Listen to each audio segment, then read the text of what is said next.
Thank you, Holy Spirit. Oh Lord. Thank you, Holy Spirit. Thank you, Jesus.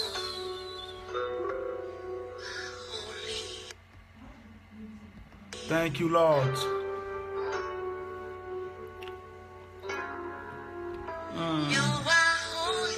Holy.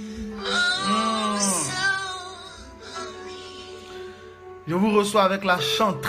Ma vieille mère Cynthia Zeli. Elle chante You are holy. Ah.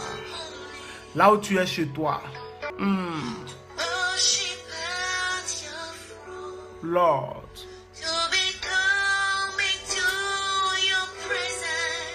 Mighty God. Oh. Pendant que tu es chez toi, connecte-toi à l'esprit.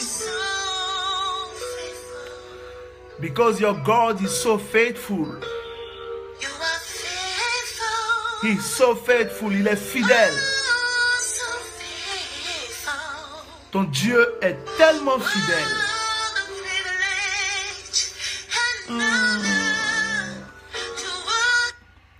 C'est un honneur, un privilège que de l'adorer, que de le servir, que d'être à ses pieds. Un honneur, un privilège que de parler de lui. Notre Dieu est tellement saint. Il est tellement grand que c'est un honneur que d'avoir l'opportunité de parler de lui. L'opportunité de prêcher Jésus. C'est un privilège. Je veux savourer ce privilège avec toi pendant que tu te connectes au travers de ce cantique. You are holy, chanté par la servante de Dieu, Madame Cynthia Zeli. Oh, thank you, Jesus. Oh, Lord. Thank you, Lord. Thank you, Jesus. I worship you, God.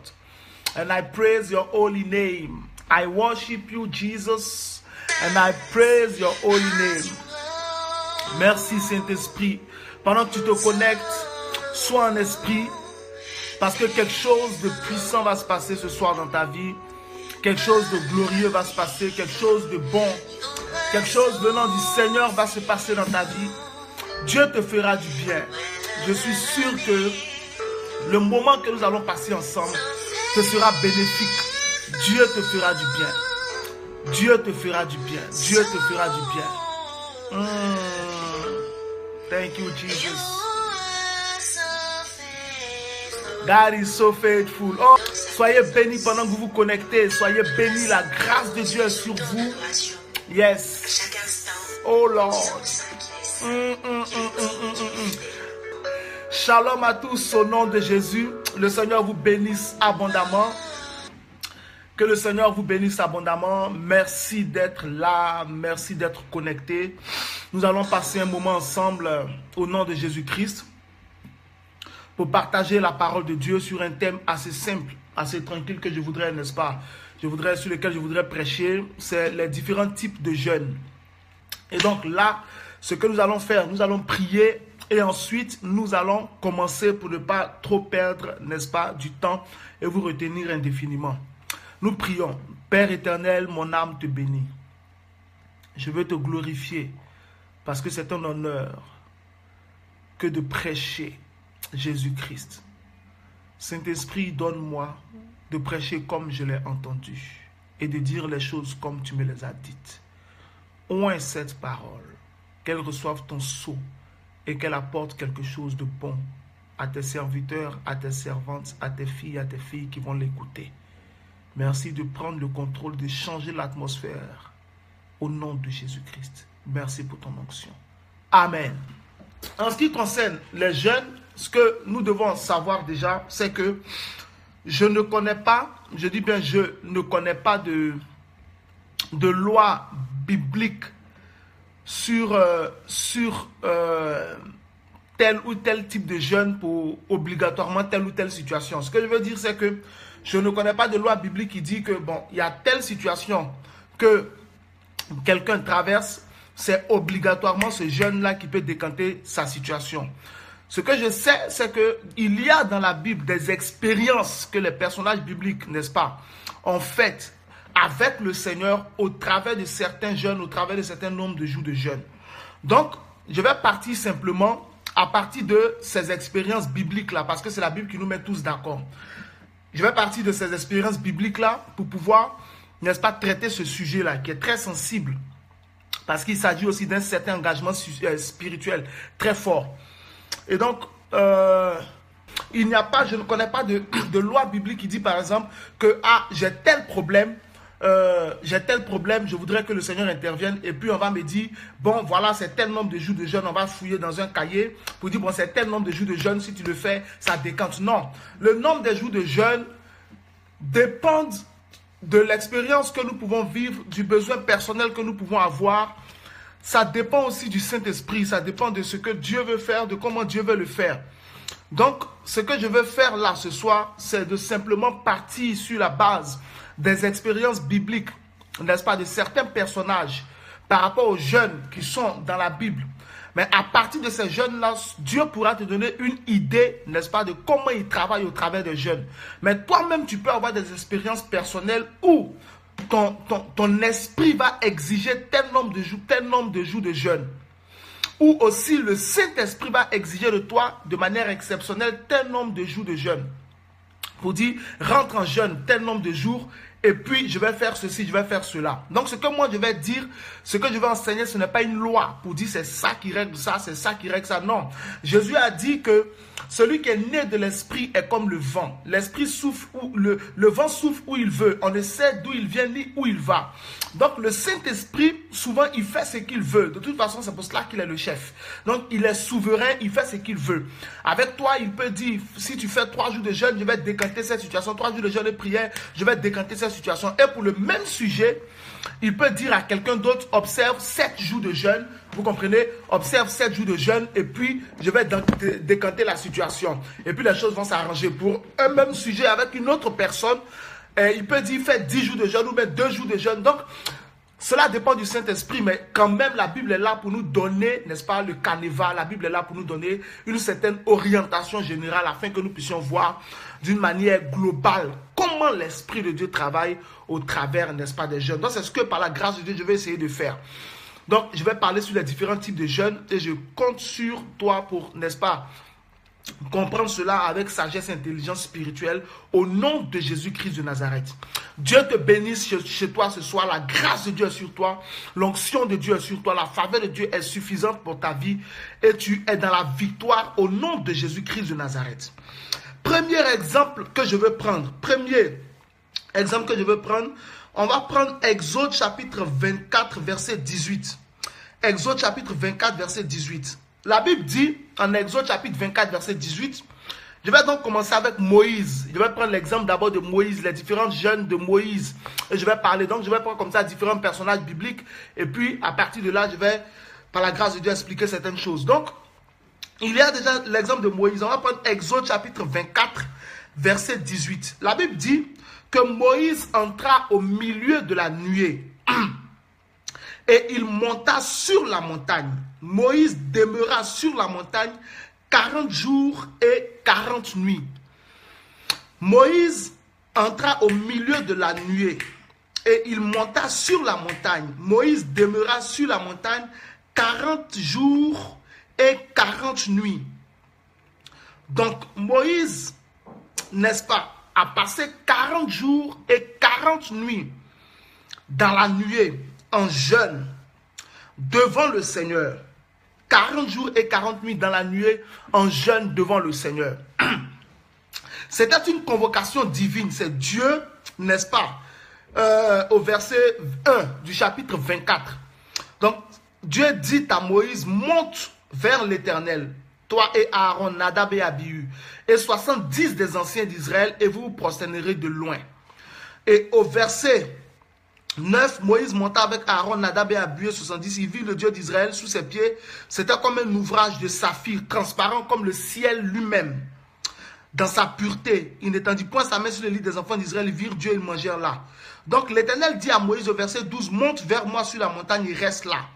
Donc, eux, ils sont restés, au verset 13, 14, 15, ils sont restés à Nadab, Abihu, Aaron et les 70 anciens qui étaient là, qui étaient avec Moïse, sont restés, et Josué est monté d'un niveau supérieur, et les autres sont restés à un certain niveau de la montagne. Et Moïse seul, n'est-ce pas, est rentré au milieu de la nuée, dans laquelle l'Éternel était descendu. Moïse a rejoint l'Éternel dans cette nuée. Et la Bible dit au verset 18 que Moïse entra au milieu de la nuée et il monta sur la montagne. Moïse demeura sur la montagne 40 jours et 40 nuits. C'était un jeûne que Moïse avait fait pendant 40 jours et pendant 40 nuits.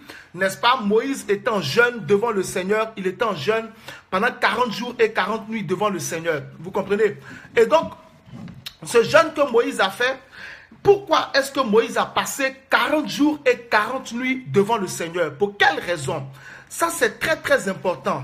La raison pour laquelle Moïse passe 40 jours et 40 nuits devant le Seigneur est très importante. C'est une convocation que Dieu lui a donnée. Donc, ça veut dire que Dieu lui-même peut te dire, viens jeûner, viens et rentre dans ma présence. Donc, des fois, nous pouvons décider nous-mêmes de jeûner, mais d'autres fois aussi, le Saint-Esprit lui-même peut nous convoquer dans sa présence dans un temps de jeûne et prière. C'est le Seigneur au verset 24, au verset 1 du chapitre 24, qui a ordonné à Moïse de venir dans sa présence et Moïse est resté dans la présence de Dieu au milieu de la nuée pendant 40 jours et pendant 40 nuits. Quelle est la raison pour laquelle Dieu a dit à Moïse de monter sur la montagne? Et pourquoi est-ce que Moïse a passé 40 jours et 40 nuits? Le nombre de jours que Moïse a passé dans la présence de Dieu était important parce que la raison pour laquelle Dieu l'avait convoqué était grande. Donc Moïse devait recevoir de Dieu le modèle du tabernacle qu'il allait faire construire lorsqu'il était dans le désert. Parce que c'était le temps d'établir l'adoration de Dieu, le temps d'établir le culte qu'ils allaient, n'est-ce pas, faire à l'Éternel. Donc les choses sérieuses allaient commencer. Ils avaient quitté l'Égypte, ils étaient dans le désert, mais maintenant, la loi avait été donnée, mais maintenant les choses sérieuses allaient commencer. Les choses sérieuses allaient commencer. Donc il y a un certain niveau de ta vie chrétienne, un certain niveau de ton ministère, un certain niveau de ta relation avec le Seigneur, où pour passer à un stade supérieur, tu dois être dans la présence de Dieu pendant un long moment. Ça peut arriver et c'est très nécessaire. Donc pourquoi Moïse fait 40 jours? Parce qu'il fallait à Dieu 40 jours pour montrer et expliquer à Moïse les choses qu'il devait savoir par rapport à l'établissement du culte de Dieu. Donc, ici, c'était vraiment très sérieux et 2 jours n'auraient pas suffi. 3 jours n'auraient pas suffi. 4 jours n'auraient pas suffi. 1 semaine n'aurait pas suffi. Mais il fallait 40 jours, 30 jours plus 10, un mois plus 10 jours. Premièrement, on voit cela dans tout le chapitre, comment ça s'appelle, 25. On voit cela dans tout le chapitre 25 d'Exode. Moïse reçoit de Dieu le modèle du tabernacle qu'il doit construire sur la terre. Souvenez-vous qu'il est écrit que Moïse dit, qu'il lui a été dit, prends soin de faire exactement selon le modèle qui t'est montré sur la montagne. Donc, pendant ces 40 jours, Dieu a envoyé son ange pour montrer à Moïse à quoi ressemble le tabernacle qui est dans le ciel. Entre parenthèses, c'est dans ce tabernacle-là que Jésus est rentré. C'est là-bas qu'il a déposé son sang. On voit cela dans le livre des Hébreux, dans la lettre aux Hébreux. Donc, le modèle que Moïse devait reproduire sur la terre se trouvait dans le ciel. Le tabernacle se trouvait dans le ciel. Et pour que Moïse en ait les précisions et l'exactitude pour répéter exactement, n'est-ce pas, ce qu'il allait construire sur la terre, il fallait que Moïse ait le temps de bien voir et de bien comprendre tout le plan du tabernacle, tout le plan de construction du tabernacle, la constitution du tabernacle, tout, les significations et tout. Et l'ange allait prendre le temps. Je dis l'ange parce que plus tard, Étienne révèle que c'est avec un ange que Moïse était et l'ange a expliqué à Moïse comment les choses allaient se passer. Donc, il fallait montrer à Moïse le tabernacle. Donc, Dieu peut exiger de toi, en fonction que tu es appelé à un ministère, en fonction que tu ne l'es pas ou en fonction ici, par exemple, c'est une raison spirituelle. Ce n'était pas pour un décantement financier. Ce n'était pas pour un décantement de mariage. Ce n'était pas pour un décantement pour un combat spirituel. Non, c'était pour une véritable formation. C'était pour une instruction, pour recevoir des instructions au sujet de l'établissement du culte. Donc, pour des raisons profondément spirituelles, le Saint-Esprit peut te faire venir dans sa présence, peut te convoquer dans sa présence. Mais ça, au cours d'un jeûne et prière, parce que la nourriture va te distraire. La nourriture va t'alourdir. La nourriture va brouiller ton entendement. Ici, tu vivras de la parole qui sortira de la bouche de Dieu. Il fallait que Moïse reçoive clairement le schéma et le plan du tabernacle qu'il allait construire. Deuxièmement, il s'est aussi s'agit de la consécration d'Aaron et de ses fils, donc de l'établissement du sacerdoce dans le tabernacle que Moïse allait construire. Donc vous pouvez voir cela, tout ça à partir du chapitre 25. Donc c'est pour cela que 40 jours étaient nécessaires à Dieu. Donc quand le Saint-Esprit te convoque, ça aussi c'est un type de jeûne, sous convocation du Saint-Esprit, le Seigneur peut te faire venir dans sa présence pour que tu reçoives des instructions par rapport à ton église, par rapport à ton ministère, par rapport à ton mariage, par rapport à des réalités, pas pour des déblocages, mais ici pour des instructions. Donc Moïse devait recevoir des instructions sur le tabernacle qu'il allait faire construire sur la terre. Il devait bien voir à quoi ressemble le tabernacle céleste, le tabernacle parfait, qui allait être, n'est-ce pas, celui à partir duquel le tabernacle terrestre allait être bâti, allait être construit. Le tabernacle céleste, c'est là-bas que l'agneau parfait a déposé son sang. Le tabernacle terrestre, c'est là que l'agneau terrestre avait son sang qui était déposé par le souverain sacrificateur. Mais il fallait que les deux tabernacles se ressemblent, qu'ils soient conformes. Jésus a dit que ton règne vienne, que ta volonté se fasse sur la terre comme au ciel. Donc pour que la volonté de Dieu soit faite avant sur la terre comme au ciel, il fallait que le tabernacle que Dieu regarde dans le ciel soit conforme, soit la copie conforme, le tabernacle que Dieu regarde dans le ciel soit exactement celui reproduit sur la terre. Soit exactement celui reproduit sur la terre, parce que Dieu allait descendre sur, n'est-ce pas, l'arche de l'alliance. Et donc, il y avait le tabernacle et il y avait tous les composants du tabernacle. Il y avait l'arche de l'alliance, il y avait les chérubins protecteurs, il y avait l'autel des reins, il y avait les bassines, les différents couvercles, les différentes fourchettes. Il y avait on a le parvis, la composition du parvis, là où on allait apporter tous les animaux, là où tout le monde rentrait et tout. Là où il y avait le feu, il y avait l'autel de braise. Après, il y avait le lieu saint. Après le parvis, il y avait le lieu saint, tout ce qui devait, n'est-ce pas, être dans le lieu saint, la table de pain de proposition, toutes les choses comme ça, l'autel des reines, toutes ces choses étaient dans le lieu saint.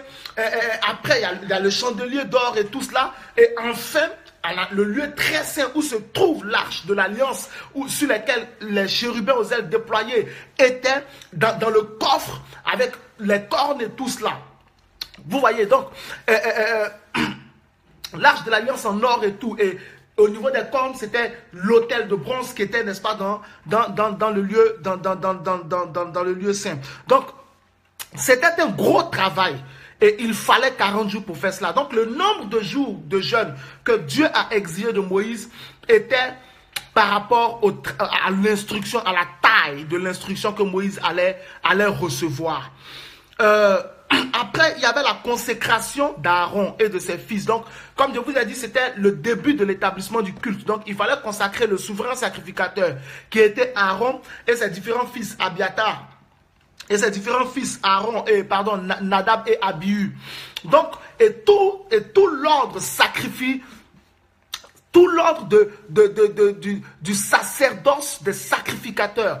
Tout ça, Moïse devait recevoir les différentes instructions. Comment leur consécration allait se faire, pourquoi ils allaient être consacrés, le nombre de jours. Tout cela, comment il devait faire le culte, comment il devait présenter les différents sacrifices, comment il allait utiliser le parvis, utiliser le lieu saint, utiliser, n'est-ce pas, le lieu très saint. Donc, tout cela, il devait faire. Donc, c'était un jeûne qui était en fonction, donc la durée de ce jeûne-là, effectivement, était fonction du poids de l'instruction, de la taille de l'instruction que Dieu voulait donner à Moïse. Prenez par exemple, vous avez des fichiers que vous voulez mettre sur une clé USB. La taille de la clé USB que vous allez acheter dépendra, n'est-ce pas, de la taille des fichiers que vous voulez transférer. Donc, si par exemple, tous les fichiers que vous voulez transférer font 15 gigas, vous allez forcément acheter une clé USB de minimum 32 gigas pour ne pas être juste. Donc, vous voyez que vous allez décider de la taille de votre clé USB, n'est-ce pas? De la taille de votre clé USB, de la capacité de stockage de votre clé USB en fonction de la taille des fichiers que vous voulez transférer. Donc, Dieu exige de Moïse de passer 40 jours en fonction de la taille du fichier qu'il veut transférer dans l'esprit de Moïse et dans sa mémoire. Donc, Dieu peut vous exiger de rentrer en jeûne en fonction, n'est-ce pas, de la taille du fichier qu'il veut mettre en vous et décider du nombre de jours que vous allez faire. Donc, le premier jeûne de Moïse ici, c'était effectivement un jeûne d'instruction divine et c'est Dieu qui avait décidé du nombre de jours et c'est ce qu'il fallait. Après la consécration d'Aaron, il y avait aussi les tables de la loi que Moïse devait recevoir. Les tables de la loi que Moïse, n'est-ce pas, devait recevoir. Et les premières tables de la loi, la Bible est claire, les premières tables de la loi ont été écrites de la main de Dieu lui-même. Donc vous voyez, tout ce travail qui devait se faire, c'était nécessaire que Moïse passe 40 jours dans la présence de Dieu. C'est pourquoi Moïse est resté jusqu'au dernier jour dans la présence de Dieu. Il n'est pas sorti de la présence de Dieu tant que le travail n'était pas fini. Quand vous devez observer un jeûne sur instruction du Seigneur, s'il vous a dit, rentre dans ma présence pour 40 jours, rentre dans ma présence pour 30 jours, rentre dans ma présence pour 21 jours, pour 12 jours, tant que les jours ne sont pas terminés, restez dans la présence de Dieu. Restez dans la présence de Dieu. Souvent, nous commettons l'erreur. Lorsque nous sommes fatigués, il y en a, ça nous est tous arrivé. Ah, Dieu m'a déjà exaucé, je sors. Des fois, il ne nous a même pas encore exaucé. Et puis, nous sortons parce que nous sommes fatigués. Moïse est resté pendant 40 jours. D'abord, même avant de rentrer dans la nuée, il est resté sur un certain niveau de la montagne, attendant que la nuée vienne. Et quand la nuée est venue, il a attendu que Dieu lui donne l'ordre de venir. C'est-à-dire qu'il y a des jeunes, c'est pour des personnes hautement spirituelles. Qui est une personne hautement spirituelle? Une personne hautement spirituelle, c'est une personne qui peut faire tout ce que l'Esprit dit et qui peut être patiente. Si vous voulez faire des jeûnes, et voir votre niveau spirituel monter, parce que là je parle de jeûne d'instruction divine, Moïse allait recevoir des révélations terribles en ce qui concerne l'établissement du culte et en ce qui concerne le sacerdoce et la sacrificature selon l'ordre de Aaron, et aussi recevoir les tables des 10 commandements sur lesquels Dieu lui-même allait écrire. Regardez la qualité de la révélation. Il faut être une personne patiente. Donc déjà même, il faut que dans ta nature, tu puisses laisser le Saint-Esprit produire en toi non seulement le fruit de l'esprit, mais au milieu du fruit de l'esprit, il y a la patience. Il faut être quelqu'un de patient. Pour ce genre de jeûne, il faut être quelqu'un de patient. Si tu es trop pressé, tu ne peux pas faire ce genre de jeûne.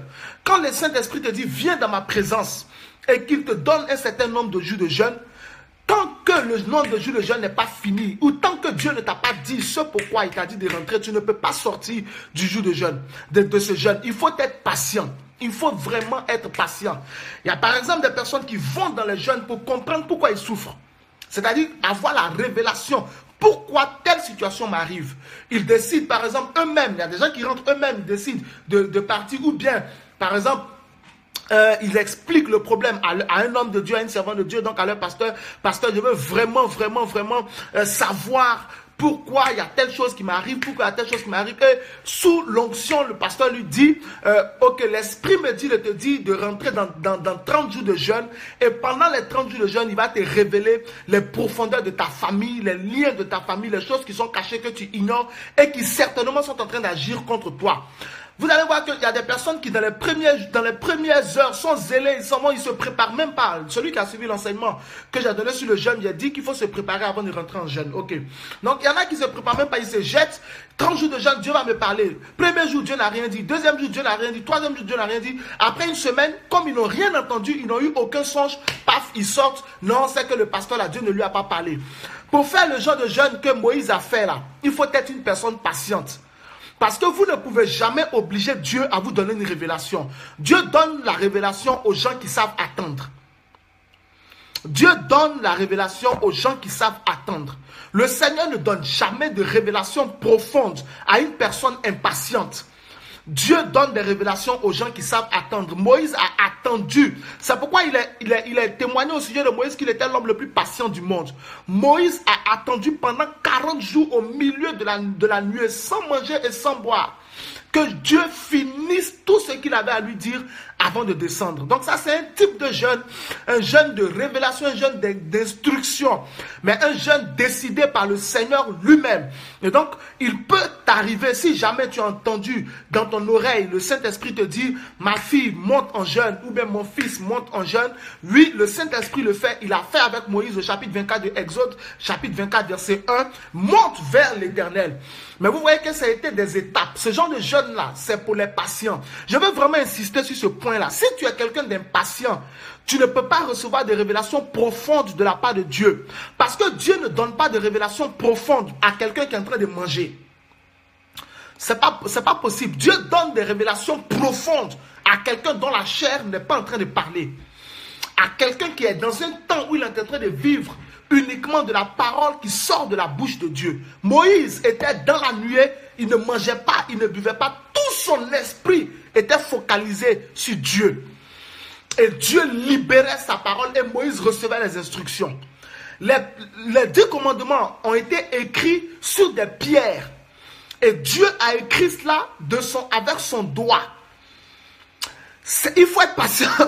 Il faut être patient pour voir tout, pour observer toutes ces choses. Attends, parce que Moïse ne nous donne pas certains détails. Est-ce que Dieu écrivait devant lui ou bien Dieu lui a dit reste là, je vais écrire, je vais te ramener? C'est qu'ici Moïse a précisé que c'est le doigt de Dieu. Mais Moïse a-t-il vu Dieu en train d'écrire? Il faut être patient. Deuxièmement, il faut être une personne de foi. C'est-à-dire, il faut croire que c'est Dieu qui t'a dit de venir. Donc, j'ai parlé de la patience pour les jeunes de grande révélation. Parce que ici, c'est un jeune d'établissement, il y a d'établissement sacerdotal. Peut-être que tu dois servir Dieu. Et, par exemple, quelqu'un qui sert Dieu, un vrai serviteur de Dieu, qui n'a jamais fait 40 jours de jeûne, vous allez voir, c'est rare, ça n'existe pratiquement pas. Et vous allez voir la différence entre une personne qui n'a jamais fait 40 jours de jeûne et une personne qui a fait 40 jours de jeûne. C'est rare de voir une personne qui n'a pas fait 40 jours de jeûne. Parce que c'est un jeûne qui teste ta foi, qui teste ta patience, mais qui teste aussi ton obéissance et ta persévérance. Je vous ai aligné certains points. Donc, il faut être patient pour ces jeûnes profonds de révélation. Il faut réellement être patient. Il faut être patient. Il faut savoir attendre jusqu'à ce que Dieu te parle. Il y en a, vous pouvez vous contenter de petites révélations, de petites instructions, de petites paroles, et puis bon, vous êtes content. Mais je parle aux gens qui veulent accéder à un niveau supérieur de compréhension des choses de l'esprit. Si Dieu vous convoque dans sa présence et qu'il vous dit, tu dois passer 40 jours et 40 nuits dans ma présence, mon ami, passe tes 40 jours et tes 40 nuits. Ne te préoccupe de rien, reste 40 jours et 40 nuits à jeûner. Mais avant de partir, prépare-toi parce que tu dois être patient. Tu dois attendre. Moïse a été patient. Moïse a attendu jusqu'à ce que tout ce que Dieu voulait lui dire, lui a été dit. Pourquoi Dieu a-t-il dit? Pourquoi Dieu a-t-il décidé 40 jours? À cause de l'énormité des instructions que Moïse devait recevoir. Dieu devait lui montrer le modèle du tabernacle à reproduire sur la terre. Dieu devait l'instruire sur la consécration d'Aaron et de ses fils et sur le ministère de sacrificateur selon l'ordre d'Aaron. Et Dieu devait lui donner les tables de la loi. Vous savez qu'au chapitre 19, Dieu avait déjà donné la loi, mais de manière orale. Afin que le peuple ait la loi devant ses yeux et qu'il ne l'oublie pas, Dieu maintenant a décidé de faire écrire la loi. Vous voyez comment l'évolution est. A décidé de faire écrire. Donc Moïse devait descendre de la montagne avec plusieurs pierres. Des pierres sur lesquelles était dessiné le schéma, n'est-ce pas, du tabernacle. Des pierres et sur lesquelles il y avait les instructions de tout l'ordre sacrificateur, de tout l'ordre sacerdotal, du sacrifice, du ministère de sacrificateur. Il y a beaucoup de sacri, donc c'est pas facile. Du ministère de sacrificateur d'Aaron. Et aussi les tables sur lesquels allaient être 5 par 5 les 10 commandements qui sont le cœur même de la loi. C'est pour cela que Dieu a exigé 40 jours. Donc si Dieu vous donne, j'ordonne de le rejoindre dans sa présence, le Seigneur peut vous le dire directement. Le Seigneur peut vous le dire directement ou il peut le dire au travers de votre pasteur. Il peut le dire au travers de votre pasteur que dis à mon fils, dis à ma fille de venir faire 30 jours dans ma présence, je vais lui parler. Des fois, je vais parler sur ce point et puis on va passer à un autre point. Des fois, il y a des gens quand ils entendent que Dieu dit, viens dans ma présence, je vais te parler, ils pensent que dès que tu arrives, Dieu te parle. Mettez dans votre tête que Dieu est le chef. Le chef, il parle quand il veut. Mais le chef, il ne parle qu'aux gens qui sont patients. C'est très important. Vous allez voir, quand je vais attaquer un autre personnage, vous allez voir que la même chose se répète. C'est très très important. L'esprit ne révèle les grandes choses qu'aux gens qui sont patients, qui peuvent attendre dans sa présence. Sans rien voir, sans rien entendre, mais qui peuvent respecter d'attendre jusqu'à la fin. Quand tu attends jusqu'à la fin, la révélation vient. Donc voici 40 jours. Donc ce type de jeûne-là existe. Des jeûnes par révélation, des jeûnes de convocation. Donc le Seigneur peut te dire viens jeûner. Si par exemple, là ici par exemple c'est dans le cadre du ministère. Le Seigneur peut te dire viens jeûner. Peut-être même quelqu'un peut dire... donc quelqu'un peut être dans n'importe quel domaine et puis le Seigneur par rapport à ce qu'il veut lui révéler, n'est-ce pas, peut lui dire de venir jeûner pendant un certain nombre de jours de jeûne. Donc, c'est important d'attendre. Ne soyez pas pressé d'être utilisé par Dieu. Ne soyez pas pressé. Quand tu peux être patient dans la présence de Dieu, quand tu sors là, tu sors avec l'onction. Il n'y a rien à faire. Tu ne peux pas commander l'onction. Quand tu sors avec la charge. Tu sors avec la charge. Tu suces le miel, l'huile du rocher. Parce que tu as pu attendre jusqu'à la fin. Et ça, c'est clair. C'est clair, quand tu sors, c'est utile. Ça fait du bien à la communauté. Donc, il y a ce jour, il y a ça. Donc, après cela, Moïse a fait une deuxième fois, comment ça s'appelle 40 jours de jeûne. Après cela, donc, je vais maintenant attaquer un deuxième nombre de jours de jeûne. Voilà, j'espère que vous êtes bénis. Dieu vous bénisse abondamment. Donc, après cela, Moïse a fait 40 autres jours de jeûne. Entre le chapitre 24 et le chapitre 33. Donc, au chapitre 34, verset 28, Moïse fait 40 jours de jeûne. Chapitre 34, verset 28. Ouais, Moïse fait 40 autres jours de jeûne. Pourquoi Moïse fait encore 40 autres jours de jeûne? Verset 28. Parce que quand Moïse est descendu la première fois de 40 jours, c'est là qu'il a eu l'histoire du veau d'or. Moïse a brisé les tables. Donc, il fallait la réécriture, n'est-ce pas, des tables de la loi. Il fallait la réécriture. Mais cette fois-ci, ce n'est pas Dieu qui allait réécrire, c'est Moïse lui-même qui allait réécrire. Donc, 40 jours encore, parce qu'il fallait la réécriture des tables de la loi. Et il fallait aussi, Dieu voulait aussi établir une alliance entre lui et Moïse. Vous voyez? Verset, on voit cela, comment ça s'appelle? Au verset, tout à l'heure je vous avais parlé de patience, non, je vais vous montrer cela. Chapitre 34, verset 1, l'Éternel dit à Moïse, taille 2 tables de pierre, comme les précédentes, comme les premières. Vous voyez, 2 tables de pierre comme les premières. Et j'y écrirai les paroles qui étaient sur les premières tables que tu as brisées. Oui. Maintenant, Dieu lui dit, sois prêt de bonne heure et tu monteras dès le matin sur le mont Sinaï. Et tu te tiendras là devant moi sur le sommet de la montagne. Que personne ne monte avec toi. Etc. Verset 5. L'Éternel descendit dans une nuée, se tint là auprès de lui et proclama le nom de l'Éternel. Mais au verset 4, Moïse tailla 2 tables de pierre, comme les premières. Il se leva de bon matin et monta sur le mont Sinaï, selon l'ordre que l'Éternel lui avait donné, et il prit dans sa main les 2 tables de pierre. Vous voyez que Moïse respecte scrupuleusement les ordres que l'Éternel lui a donnés. Donc c'est ce que je vous ai dit. Si vous voulez que Dieu vous donne de grandes révélations sur sa personne, sur les Écritures, si vous voulez que le Saint-Esprit vous donne de grandes révélations, il faut que vous soyez des personnes qui puissent respecter scrupuleusement les ordres qu'il vous donne.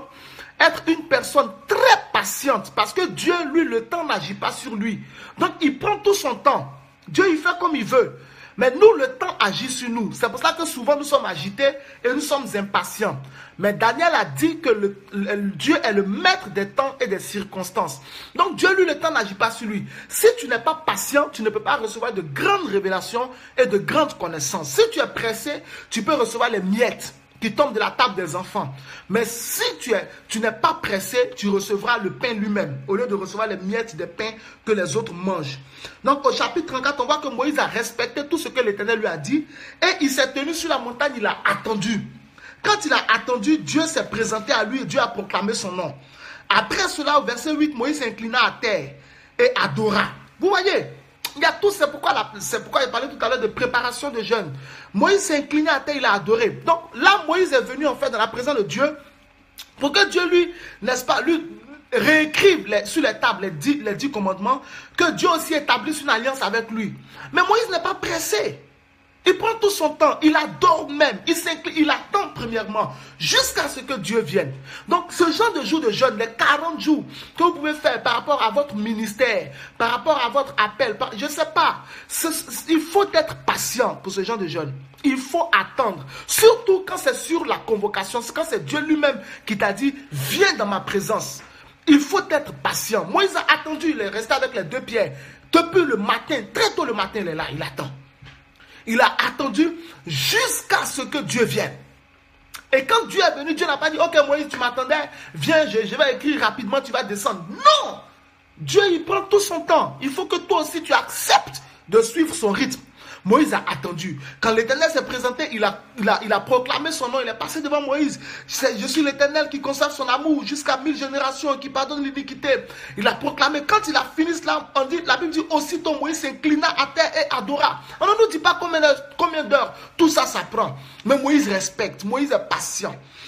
Après cela, il dit au Seigneur, si j'ai trouvé grâce à tes yeux, c'est là qu'il commence maintenant à prier. Vous voyez, après avoir adoré, il commence à prier. Si j'ai trouvé grâce à tes yeux, oh, que le Seigneur marche au milieu de nous, car c'est un peuple au cou raide, pardonne nos iniquités, nos péchés, prends-nous pour ta possession. Après cela, verset 10, l'Éternel répondit, voici, je traite une alliance, je ferai. Donc, parce que Dieu voulait traiter une alliance avec Moïse, et parce que Dieu voulait faire une réécriture des tables, il a exigé encore de Moïse 40 autres jours. D'où l'esprit de l'obéissance et la persévérance sont nécessaires pour quiconque veut recevoir de grandes connaissances de la part du Saint-Esprit. Moïse avait déjà fait 40 jours. Il n'a pas tout reçu. Il a reçu ce qu'il fallait. Pour recevoir encore autre chose, Dieu exige de lui qu'il fasse 40 autres jours. Il faut que tu sois flexible. Si tu es intéressé par ce genre de choses, il faut être flexible. Ça veut dire que soit quelqu'un que Dieu peut manipuler, soit quelqu'un que Dieu peut prendre quand il veut, quelqu'un qui est à sa disposition. Moïse s'était mis à la disposition du Seigneur. Donc Dieu le prenait quand il voulait. Premier 40 jours, Moïse est parti, il a cassé les tables. Dieu dit, ok, il n'y a pas de problème, on va refaire les tables, mais là tu as passé encore 40 jours. Moïse a accepté. Donc, c'est important. Pourquoi 40 jours ici encore? Parce qu'il fallait la réécriture de la loi. Et Dieu aussi voulait traiter une alliance entre Moïse et lui. Une alliance entre Moïse et lui. Donc Dieu ne va certainement pas traiter une alliance avec toi, parce que l'alliance que nous avons c'est avec Jésus-Christ. Nous sommes dans l'alliance qu'il a avec le Fils. Mais Dieu va te donner de manière personnelle des recommandations par rapport à ce qu'il veut que tu fasses. Le nombre de jours que le Seigneur décide, c'est le nombre de jours que tu dois respecter. Donc ça, je parle ici d'un jeûne de convocation par l'Esprit. Donc le Saint-Esprit lui-même peut décider de te faire jeûner un certain nombre de jours de jeûne. Tu dois accepter. Quel que soit le nombre de jours qu'il te donne, tu dois accepter.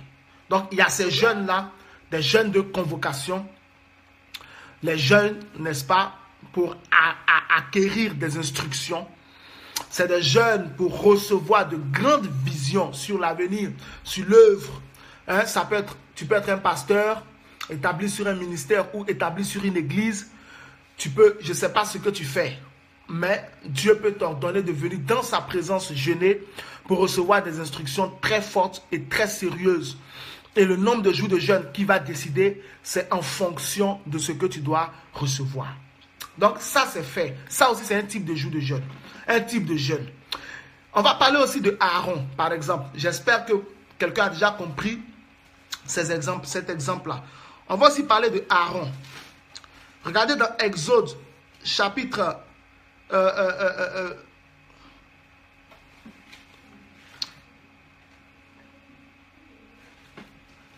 Exode, je vous donne pour Aaron.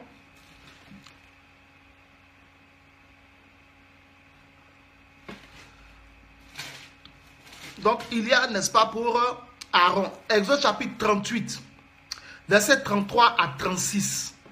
On va voir, là c'est le jeûne de consécration. Le jeûne de consécration. Exode chapitre 38, verset 33-36.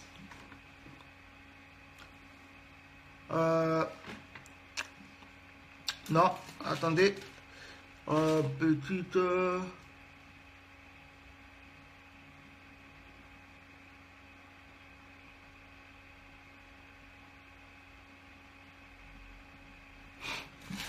Non, attendez, juste... Ah oui, là je ne suis pas dans le bon truc.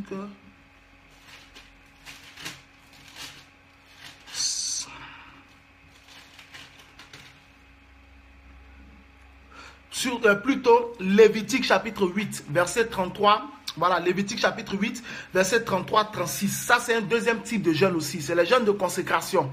Pour ceux qui sont appelés à servir Dieu et qui doivent être consacrés. Donc, avant qu'on ne verse l'huile sur leur tête en présence de toute l'assemblée, on va leur ordonner d'observer un certain nombre de jours de jeûne. Ici, je vais donner un exemple. Donc, le nombre de jours de jeûne que Aaron, n'est-ce pas, a fait avec ses fils pour recevoir, n'est-ce pas, l'onction, ça peut différer. Donc, on a au verset 33, on a pendant 7 jours. Donc Moïse dit à Aaron, au verset 31, Moïse dit à Aaron et à ses fils, faites cuire la chair à l'entrée de la tente d'assignation, c'est là que vous la mangerez avec le pain qui est dans la corbeille de consécration, comme je l'ai ordonné en disant à Aaron et à ses fils, vous la mangerez, vous brûlerez dans le feu ce qui restera de la chair et du pain. Donc quand ils finissent de manger, après verset 33, pendant 7 jours, vous ne sortirez point de l'entrée de la tente d'assignation, jusqu'à ce que les jours de votre consécration soient accomplis, car 7 jours seront employés à vous consacrer. Donc il y a aussi... après le jeûne d'instruction et de révélation dont j'ai parlé avec Moïse, donc qui a nécessité dans le cas de Moïse, vu le poids de ce que Dieu allait lui donner, 40 jours, il y a aussi le jeûne de consécration. Il y a le jeûne de consécration. Donc le jeûne de consécration de Aaron a duré avec ses fils 7 jours. 7 jours, ils sont restés, n'est-ce pas, dans la tente d'assignation pendant 7 jours. C'est ce que Moïse dit, c'est 7 jours qui seront employés à vous consacrer. Donc, quand par exemple tu es prêt à servir Dieu dans ton ministère public, avant que tes pères te consacrent ou tes mères te consacrent, on va exiger de toi que tu fasses un certain nombre de jours de jeûne. Il y a souvent, on peut demander 21 jours. 21 jours ou 7 jours. Donc, c'est dans le milieu évangélique, on les appelle généralement des jeûnes de consécration. 21 jours ou 7 jours. 7 jours sans manger, sans boire. Ah là, ça rigole pas. Si tu es sûr que tu veux rentrer dans ton ministère, puis on veut te consacrer, on te dit, fais 21 jours. 21 jours, par exemple, on va te dire de le faire à eau. 21 jours à eau, il ne faut pas tricher. Il ne faut pas tricher. Un jeûne, écoutez, un jeûne est réussi que lorsque on observe tout ce qui est recommandé. On ne triche pas dans un jeûne. Par exemple, on ne se cache pas pour manger. Si tu es en train de jeûner, tu es en train de jeûner. Il ne faut pas te cacher pour manger. Parce que la nourriture que tu vas manger pendant ton jeûne, là, c'est la même nourriture qui va t'attendre quand ton jeûne va finir. La nourriture ne fuit pas, elle est là. Donc, Aaron et ses fils devaient rester là. C'était un jeûne de consécration. Donc, il y a un deuxième groupe de jeûnes. Ce sont les jeûnes de consécration. Et ici, 7 jours, par exemple, font partie des jeûnes de consécration. 7 jours font partie des jeûnes de consécration. Et ceux qui ont déjà fait 7 jours avant d'être consacrés, ils peuvent vous témoigner qu'ils n'ont pas mangé, ils n'ont pas bu pendant 7 jours. Ces choses, ce sont des jeûnes très durs à supporter. Parce qu'au bout du 3e jour, 4e jour, tu commences à sentir l'odeur de ton corps. Tu commences à sentir mauvais. L'odeur de ton corps. C'est comme si ton corps était en train de faire sortir une odeur. C'est dur, ce sont des jeûnes difficiles. Ton souffle baisse, c'est très compliqué. Mais puisque consacrer veut dire se mettre à part, mon frère, tu vas payer le prix, ma soeur, tu vas payer le prix pour être mis à part. Donc 7 jours sont des jeûnes de consécration. Il y a aussi Toujours dans le milieu évangélique, il y a aussi 21 jours qui peuvent être employés. On peut demander à ceux qui seront prochainement consacrés d'observer 21 jours de jeûne. 21 jours de jeûne pour pouvoir, n'est-ce pas, passer à la cérémonie de consécration. 21 jours de jeûne et prière. Et quand je dis jeûne, c'est forcément jeûne et prière. C'est pas jeûne simple, c'est pas je mange pas et puis je suis là. Non, c'est jeûne et prière. Les deux sont liés, jeûne et prière. Donc, vous voyez que Aaron, il a fallu 7 jours pour pouvoir le consacrer. Donc, Dieu, c'est lui qui a ordonné ce nombre de jours de jeûne à Moïse. C'est pour cela que Moïse a dû passer 40 jours. Vous comprenez maintenant l'utilité. Moïse a dû passer 40 jours pour recevoir toutes ces instructions-là. Alléluia. Et Moïse, ayant bien reçu ces instructions, a pu les bien observer. Donc un leader qui est établi sur des personnes et qui doit consacrer ses enfants spirituels, qui doit consacrer, n'est-ce pas, ses ouvriers, ses appelés et tout, il est nécessaire pour ce leader lui-même d'aller d'abord dans un bon temps de jours de jeûne avant, n'est-ce pas, la consécration de ses appelés ou de ses pasteurs qui sont en fonction, qui maintenant vont recevoir l'huile de manière publique et tout cela, pour recevoir en ce qui concerne les personnes qu'il va consacrer, n'est-ce pas, des instructions directes du Saint-Esprit en ce qui concerne leur cérémonie de consécration. Parce que ici on voit que Aaron, 7 jours ont été employés pour sa consécration. Dieu peut exiger plusieurs jours, n'est-ce pas, pour quelqu'un d'autre. Ça dépend des différents liens qui doivent tomber. Ça dépend des différentes habitudes qui doivent tomber. Ça dépend de beaucoup de choses que l'Esprit voit que nous ne voyons pas. Donc Moïse a eu des idées claires en ce qui concerne la consécration de Aaron et de ses fils, parce que lui-même il était allé en jeûne. Il est donc important pour un leader, avant de consacrer, n'est-ce pas, ses appelés, avant de consacrer ses ouvriers et tout, d'aller lui-même en jeûne pour pouvoir présenter leur vie à Dieu, afin que Dieu décide de, n'est-ce pas, ce qu'il veut faire. Parce que si nous nous habituons souvent trop facilement à la tradition, cela peut nous piéger. On peut se dire, ok, ils doivent être consacrés, ils vont faire 7 jours de jeûne, c'est bon. Non, les vies sont différentes. Et les expériences pré-consécration sont différentes. Les expériences pré-appel sont différentes. Donc, il y a des gens qui ont des liens terribles qui peuvent avoir été cachés. Il y a des gens qui n'ont même pas, n'est-ce pas, souvent, ils n'ont même pas fait de délivrance. Ils viennent, ils ont reçu l'appel, ils se jettent dedans et tout. Il faut que le leader prenne la peine d'aller dans la présence de Dieu pour présenter ceux qu'il doit consacrer. Donc, il y a les jeûnes de consécration qui peuvent soit être de 7 jours ou de 21 jours, n'est-ce pas, à être employés dans le jeûne et dans la prière. Les 7 jours, généralement, ils sont faits sans eau.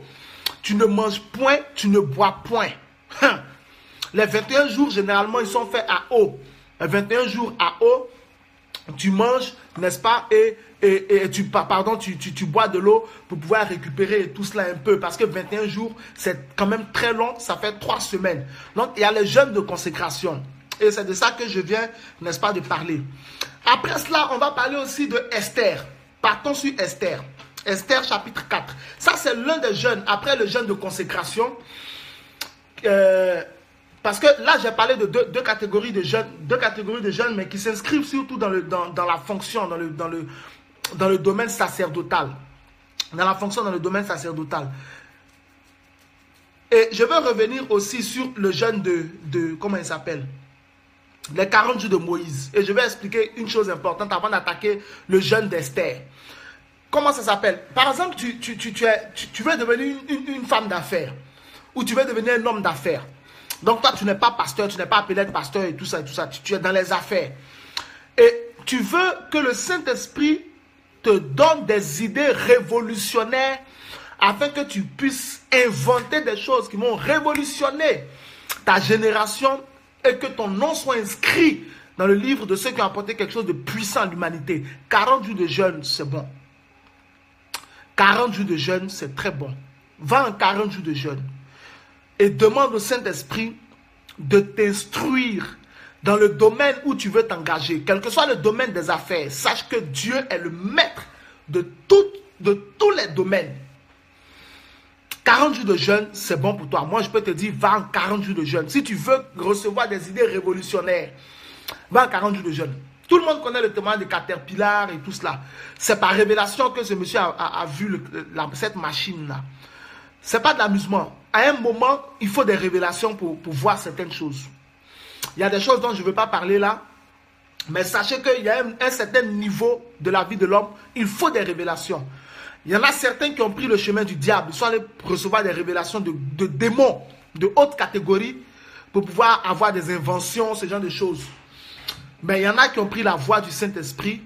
Quand vous voyez dans la Bible, l'arche de Noé, pour construire le bateau que Noé a construit, il fallait la révélation. Il fallait la révélation. C'est Dieu qui lui a donné ce modèle. Et Noé a bâti le bateau le plus révolutionnaire de l'humanité tout entière. Vous voyez, le temple que David, n'est-ce pas, Salomon a construit, Salomon a reçu les plans de la main de David. Et David lui-même a reçu les plans de ce temple-là, le temple de Jérusalem. David a reçu les plans de la part de Dieu. Donc, par exemple, tu veux te mettre dans le domaine des affaires et tu veux que le Seigneur fasse de toi le meilleur homme d'affaires, la meilleure homme d'affaires de ta génération, que ce soit dans le commerce, que ce soit dans la technologie, que ce soit dans les antiques, je ne sais pas, quel que soit le domaine, mais si tu veux que l'Esprit fasse de toi quelqu'un d'exceptionnel, je te dis une chose, il faut que tu reçoives une révélation, va en 40 jours de jeûne, Dieu va décanter des choses. Par exemple, est-ce que vous savez que Mark Zuckerberg, c'est un juif, un judaïque? Mark Zuckerberg, le fondateur de Facebook, c'est un juif.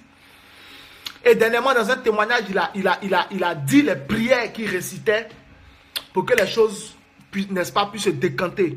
Il y a un certain niveau, il faut la révélation. Et le Saint-Esprit donne la révélation. Je vais ouvrir une parenthèse pour dire à certains enfants de Dieu, peut-être que tu travailles dans l'automobile, peut-être que tu es un footballeur, peut-être que tu es un homme d'affaires, peut-être que tu es une femme d'affaires. Là, je ne parle même pas du ministère parce que j'ai déjà parlé du ministère. Peut-être que tu es un calligraphe, je ne sais pas moi, tu es un architecte. Et puis la concurrence est rude. Tu es dans le commerce aussi, la concurrence est rude. Mais tu veux que Dieu te démarque. Il ne faut pas te contenter de vouloir que Dieu te démarque. Paye le prix. Va par exemple en 40 jours de jeûne. Je t'ai donné l'exemple. Moïse a reçu les instructions hautement spirituelles sur la fonction du sacerdoce selon l'ordre de Aaron au travers de 40 jours de jeûne. Va en 40 jours de jeûne pour que Dieu puisse t'inspirer des stratégies commerciales révolutionnaires. Tu veux être l'employé de l'année dans ta société. Tu veux épater, tu veux que les dossiers qu'on te donne, peut-être tu es un mathématicien ou un physicien ou un chimiste, je ne sais pas. Mon frère, il faut la révélation. Il faut que ton esprit reçoive quelque chose de la part du Saint-Esprit. C'est les visions qui vont changer tout dans ta vie. Mais tu ne peux pas recevoir ces visions-là si tu es tout le temps en train de manger, de boire. Souviens-toi de ce que Jésus a dit. Paul a dit, il dit, le royaume des cieux, ce n'est pas le manger, le boire, mais c'est la joie, la paix par le Saint-Esprit et la justice par le Saint-Esprit. Si tu veux recevoir une aide du royaume des cieux par rapport au domaine dans lequel tu es et tu veux exceller au-delà de toutes les habitudes, de tout ce qu'on voit, tu veux créer quelque chose de révolutionnaire, 40 jours de jeûne, c'est pas mal pour toi, quel que soit le domaine. Dieu te bénisse. Donc maintenant, on va parler d'Esther.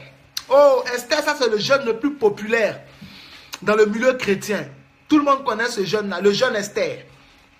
Esther chapitre 4, versets 15 à 17. Esther dit, Esther envoya dire à Mardoché, va, rassemble tous les Juifs qui se trouvent à Suse et jeûnez pour moi, sans manger ni boire pendant 3 jours, ni la nuit ni le jour.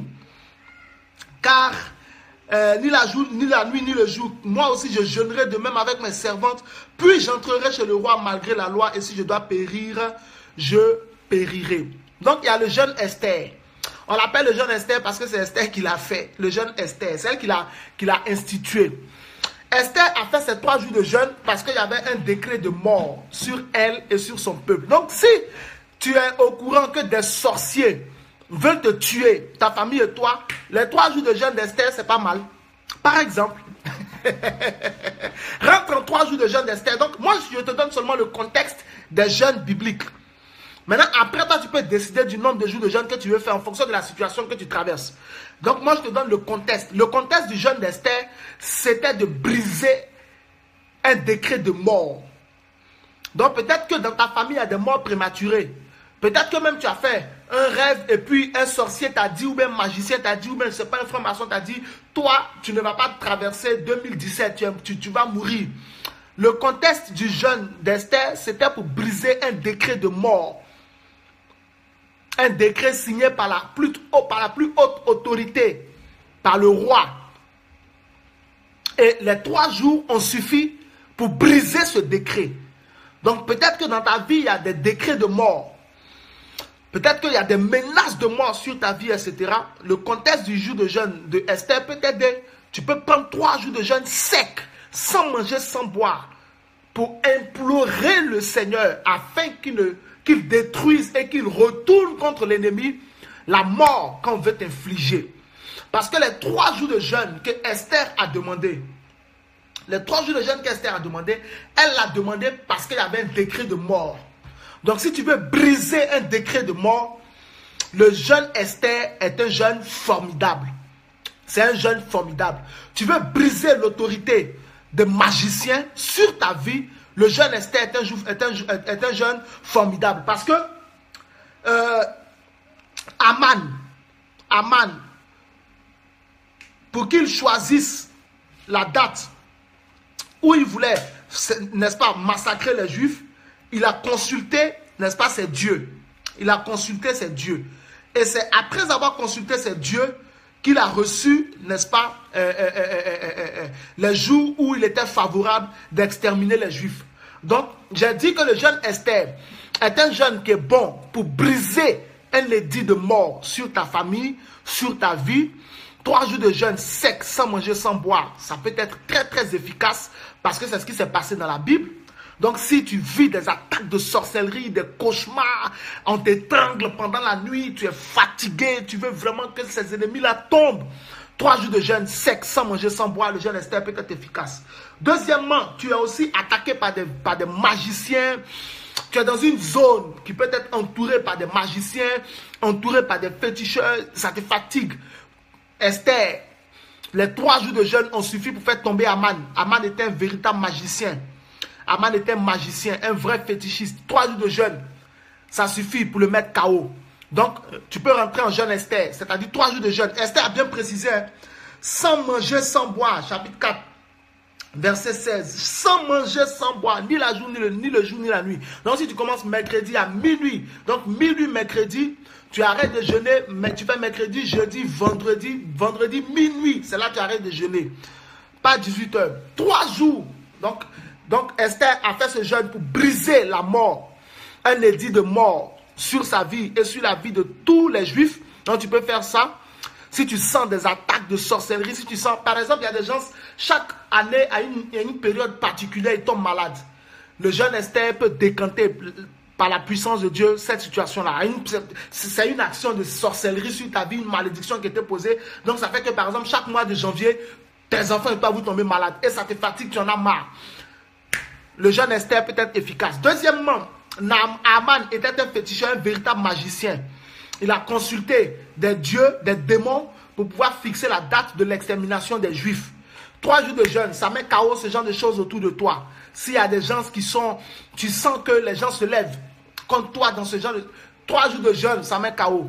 Tu es par exemple dans le commerce, tu fais du commerce, tu fais des business, tu fais des affaires et la concurrence est illégale. Et les gens à côté de toi utilisent des fétiches pour pouvoir, n'est-ce pas, tuer ta boutique, fermer ta boutique. Et puis eux, ils vont avoir tous les clients. 3 jours de jeûne Esther. Jeûne Esther, ça va bombarder le lieu. 3 jours, tu cries à Dieu. Il va casser le pouvoir de ces magiciens-là. Comme il a cassé aussi le pouvoir de Balaam. Il va casser ça. Aman a jeté des dés. Il a jeté le sort pour fixer, n'est-ce pas, la date exacte à laquelle il serait favorable qu'il tue les Juifs. Dieu a brisé cela au travers du jeûne Esther. Il y a des chrétiens, ils font des affaires et puis ça tombe. Et ils abandonnent. Il ne faut pas abandonner quand ça tombe. Va en jeûne. On ne laisse pas. C'est ton avenir. Tu prépares ton avenir. Tu prépares l'avenir de tes enfants. Tu prépares aussi l'argent pour soutenir l'œuvre de Dieu. Donc si c'est chaud, pourquoi tu vas abandonner? Les païens, les fétichistes, les païens qui sont dans les sectes pernicieuses, qui sont dans les groupes ésotériques, quand eux, ça ne va pas, ils s'en vont immédiatement consulter leur chef, leur prêtre, et consulter leur féticheur. Ils s'en vont consulter leur maître. Alors, un chrétien qui fait des affaires, etc., et puis un moment, boum, ça prend un coup. Alors que tu sais que autour de toi, il y a certainement des attaques qui viennent. Il ne faut pas laisser tomber. Il ne faut pas fermer ton magasin. Mon ami, il ne faut pas fermer ton magasin. Jeune Esther, Aman va tomber. Au nom de Jésus-Christ de Nazareth. Aman va tomber. Aman va tomber. Jeune Esther, don't worry. Jeune Esther, 3 jours de jeûne sans manger, sans boire. Tu cries à Dieu. Pendant 3 jours, sans manger, sans boire. Tous les Juifs ont crié à Dieu. De la reine jusqu'au dernier des Juifs. Ils ont tous crié à Dieu. Dieu a ramené contre Aman la mort qu'il avait décrétée contre les Juifs. Donc, si je reprends le jeune Esther, le contexte du jeune Esther, c'était qu'il y avait un décret de mort sur les Juifs. Donc, si un sorcier t'a dit, ou un magicien t'a dit, ou un concurrent t'a dit, quel que soit le domaine, il y a des jeunes chrétiens qui sont footballeurs. Et à leur poste, il y a d'autres joueurs. Et la concurrence est rude. Vous voyez que le football aujourd'hui, il y a l'argent dedans. Donc les gens se donnent tous les moyens pour réussir. Ce n'est pas un jeu, c'est une affaire d'argent. Ce n'est pas un jeu. Donc, il y a des jeunes aussi qui sont des grands maîtres, des maîtres vaudous, des gens, des spirites, etc., etc. Il veut prendre ta place. Toi, tu n'arrives pas, je veux prendre ta place. Il peut aussi avoir les contrats, tu es dans les affaires, et puis il y a les contrats à gagner, à signer. Moi, je n'arrive pas à comprendre comment des chrétiens peuvent ne pas avoir de pasteur. Ils sont dans les affaires, ils n'ont personne qui prie pour eux. Ils n'ont personne qui les soutient. Ils n'ont personne qui peut appeler pour dire, homme de Dieu, vraiment, mais servant de Dieu, je suis sur telle affaire. Le contrat doit être signé. Normalement, je dois faire ma présentation après-demain. Et j'ai besoin vraiment que le Seigneur... Il y a des gens, il y a des chrétiens qui se lèvent, ils se mettent dans les domaines comme ça, tout seuls. Ils ont leur foi, leur propre foi. Et ils passent tout leur temps à échouer, ils sont étonnés. Après, ils gâtent le nom du Seigneur. Le monde dans lequel vous êtes là, ce n'est pas un monde simple, c'est un monde spirituel. Et c'est un monde dans lequel il y a beaucoup d'argent. L'argent répond à tout. Les gens ont besoin d'argent pour préparer leur avenir. Toi, tu penses que tu es qui? Tu vas venir et puis parce que tu es beau, tu es belle, on va te laisser prendre des contrats de plusieurs millions d'euros, de plusieurs millions de francs CFA, de plusieurs millions de dollars. Juste comme ça. Et lui, il va manger quoi? Donc les gens se donnent tous les moyens aujourd'hui pour réussir. Aman là, il voyait Mardoché comme un concurrent. Aman voyait Mardoché comme un concurrent. Il voyait Mardoché comme un concurrent. Donc lui, il voulait exterminer Mardoché et tout son peuple. Parce que sa propre femme lui a dit que si Mardoché devant qui tu as commencé à tomber est de la race des Juifs, tu ne pourras rien contre lui. Donc, Aman voyait Mardoché comme un concurrent. Il voulait exterminer Mardoché pour pouvoir se positionner dans le royaume d'Assuérus. Il y a des gens qui sont prêts à vous exterminer pour se positionner dans l'entreprise où vous êtes. Et vous êtes là, vous dormez. Vous dormez, vous êtes des gens simples. Okay? Lisez la Bible, les gens simples n'ont jamais réussi. Ce sont les gens prudents qui ont réussi. 3 jours de jeûne, le jeûne Esther, ça brise. Donc tu es dans les affaires. Tu as une grosse affaire. Il faut toujours avoir un pasteur qui prie pour toi. Toujours. La concurrence est rude dans ce monde. Il y a le salut. Si toi tu n'es intéressé que par le salut, mon frère, il n'y a pas de problème. Assieds-toi jusqu'à ce que tu meurs, tu partes au ciel. Il faut être plus spirituel que physique. Yes, c'est ça. Il faut être beaucoup plus spirituel. Et il y a des moments, il y a des niveaux, tu as besoin d'un soutien supérieur. D'un soutien supérieur. Ce n'est pas un jeu. Tu as besoin d'un soutien. Tu as besoin de quelqu'un qui prie pour toi.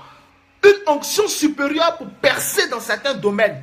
Vous savez, je vais vous dire une chose. Là, Esther a fait 3 jours de jeûne avec tous les Juifs. Mais Esther était où? Esther n'était pas en Israël. Esther était en Syrie. Elle était d'un pays païen. Au milieu de païens qui ne croyaient pas en l'Éternel. La concurrence était terrible. Mais Esther voulait réussir. Mardoché aussi voulait réussir. Vous êtes dans le monde. Vous n'êtes pas du monde. Mais vous voulez réussir. C'est normal. Mais vous voulez réussir comment? Vous voulez réussir facilement. C'est impossible. Ça n'existe pas, la facilité. On ne réussit pas facilement dans ce monde. Il faut être plus spirituel que physique pour réussir. Le même poste que tu guettes là, il y a beaucoup de gens qui guettent ça. Donc tu es par exemple, comme j'ai parlé des footballeurs. Tu es un footballeur. Tu es latéral droit. Mais le club où tu veux partir là, il y a déjà 3 latéraux droits. Toi, tu es chrétien, les 3 ne sont pas chrétiens. Tu penses qu'ils vont t'attendre? Chacun ira voir son maître. Chacun ira voir son spirit pour te blesser. Et quand toi, tu es blessé, le gars, il peut prendre ton poids. Donc, vous êtes 4 latéraux, par exemple, 4 latéraux gauche. Mais c'est celui qui est le plus puissant qui va avoir le poste. 3 seront blessés et un seul ne sera pas blessé. Mais celui qui ne sera pas blessé, c'est celui qui est le plus puissant. En principe, toi tu es chrétien là, c'est toi qui es le plus puissant. Parce que le nom de Jésus est au-dessus de tous les noms. Mais il arrive qu'on voit des chrétiens échouer face à la concurrence. Vous avez vu Jésus échouer face à la concurrence? Quand vous lisez la Bible, vous avez vu Jésus échouer face à la concurrence. Voici Esther qui n'a pas échoué face à la concurrence. Aman était un concurrent. Elle n'a pas échoué. Mardoché était un concurrent. Mardoché avait la concurrence de Aman. Mardoché n'a pas échoué. Pourquoi? Parce qu'ils sont allés en jeûne. C'est pas un jeu. Il faut avoir quelqu'un qui est avec toi. Esther a dit, dites à Mardoché, non, qu'à jeûner pour moi. Moi-même, je serai en jeûne. Mardoché était le supérieur d'Esther. Il soutenait Esther. Vous voulez percer dans ce monde, mais vous voulez percer facilement. Ça n'existe pas.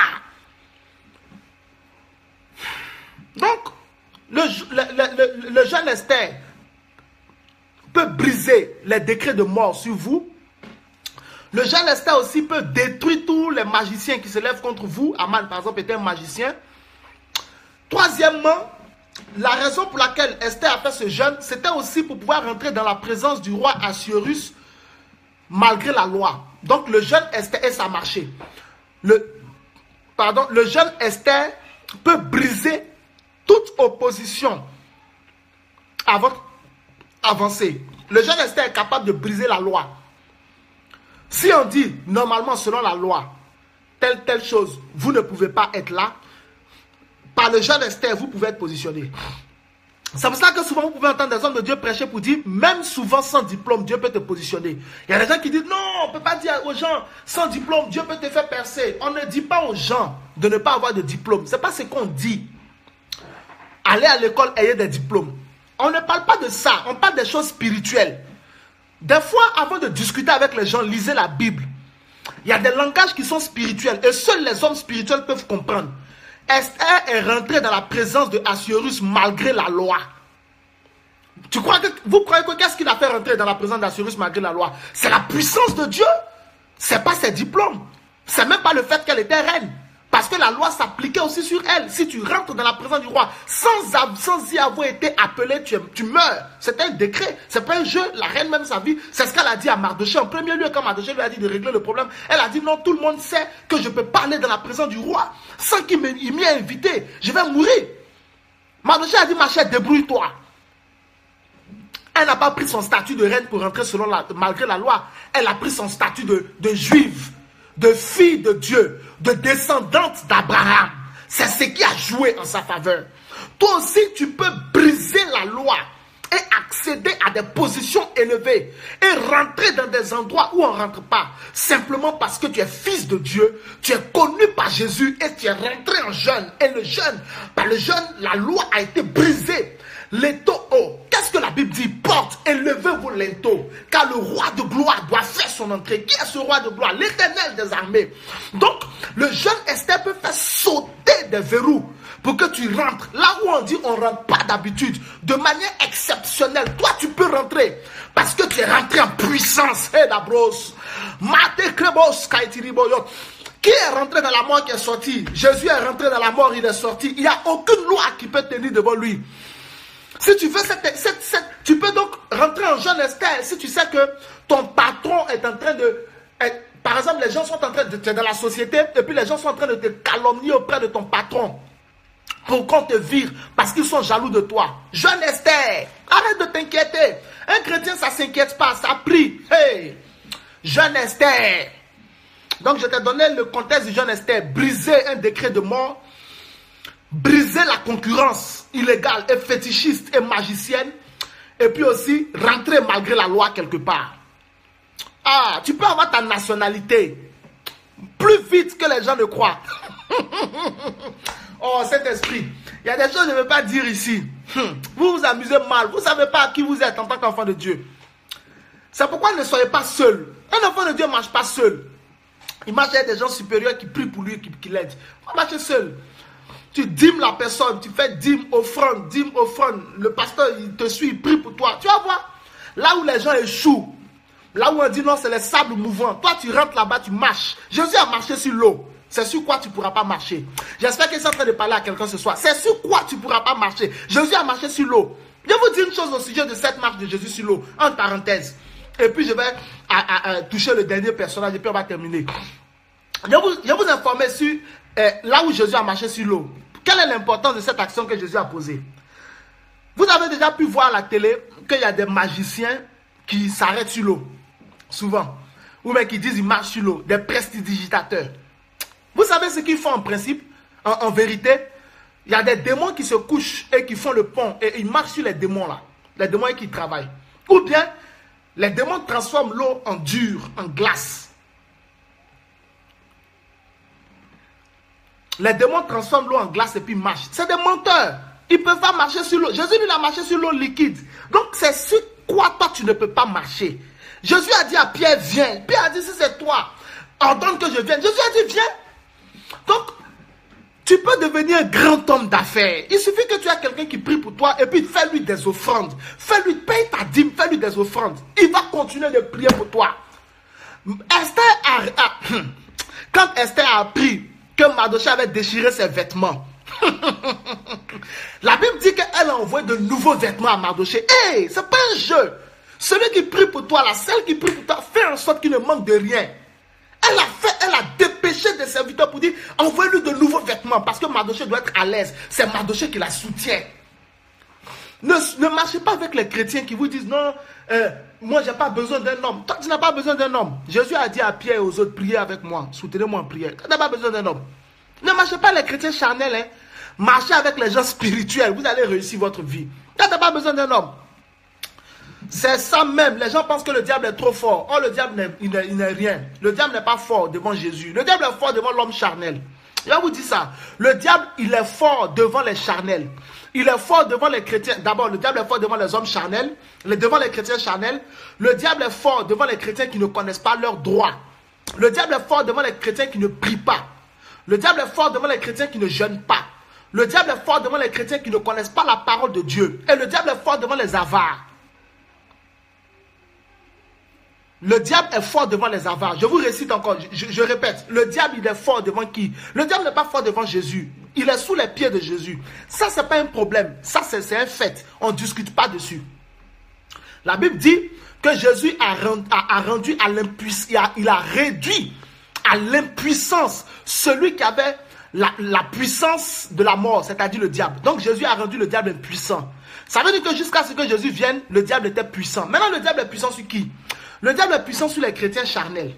Donc les gens qui ne marchent pas par l'esprit, qui ne sont pas conduits par l'esprit, mais qui sont dans les débats inutiles, qui sont tout le temps en train de discuter, en train de chercher palabres dans les querelles, les choses comme ça là. Et qui sont dans les choses qui ne sont pas recommandables. Le diable aussi il est fort devant les gens qui ne prient pas. Le diable est fort aussi devant les gens qui ne jeûnent pas. Le diable est fort devant les gens qui ne connaissent pas leurs droits. Le diable est fort devant les chrétiens qui ne lisent pas et qui ne méditent pas la parole de Dieu pour les mettre en pratique. Et dernièrement, le diable est fort devant les avares. Devant les avares. Le diable est fort devant les avares. Quand quelqu'un est avare, le diable est fort devant lui. Le diable est fort devant lui. Donc, ne soyez pas des chrétiens charnels. Vous allez voir que le diable n'est rien. Vous voyez, Esther a vaincu Aman. Aman était puissant. Puissant sur le plan spirituel, puissant sur le plan terrestre, parce qu'il était le numéro 2 du roi. C'est pas un jeu. C'est pas un jeu. Le diable, Aman était fort, mais il est tombé. Aman est tombé devant des gens qui n'étaient pas dans les discussions inutiles, ils étaient dans le jeûne. C'est important. Donc le diable n'est rien. Jésus dit, voici, je vous ai donné le pouvoir de marcher sur les serpents et les scorpions et sur toute la puissance de l'ennemi. Et rien ne pourra vous nuire. Sachez-le, mettez-le en pratique. Et comme j'ai dit, si quelqu'un prie pour vous, veillez à ce qu'il ne manque de rien. Parce que s'il arrête de prier pour vous, vous allez vous débrouiller. L'échec commence quand il n'y a plus personne qui te couvre. Esther, quand Esther a entendu que Mardochée a déchiré ses vêtements, il a pris le sac, elle a envoyé de nouveaux vêtements à Mardochée. Elle ne veut pas que Mardochée manque de quelque chose et qu'il soit misérable. Dieu a béni Esther pour que Mardochée soit béni. Quand Aman est tombé, Mardochée est monté en autorité. Esther a veillé à ce que le roi donne à Mardochée tous les biens de Aman. aussi, ça fait partie du jeûne. Celui qui prie pour toi, celle qui prie pour toi là, bénis-le avec l'argent. Je n'ai pas dit qu'il faut prier pour lui. Lui, il prie pour toi. Toi, tu as prié pour lui pour dire quoi? Fais-lui des offrandes. Veille à ce qu'il ne manque de rien. N'attends pas que les choses, l'argent soit beaucoup pour... Non. Pendant que tu as un peu, donne à Dieu. Donne-lui et la personne prie pour toi. Tu vas voir, tu vas avancer. Dès qu'il y a un souci, tu appelles. Ah, papa, maman, il y a telle chose. Demain, je dois aller déposer un contrat. Mais on est 30 sur le marché. Vraiment, je veux que Dieu me fasse... Et puis, tu vas voir, il y a trop de témoignages dans la Bible pour ça.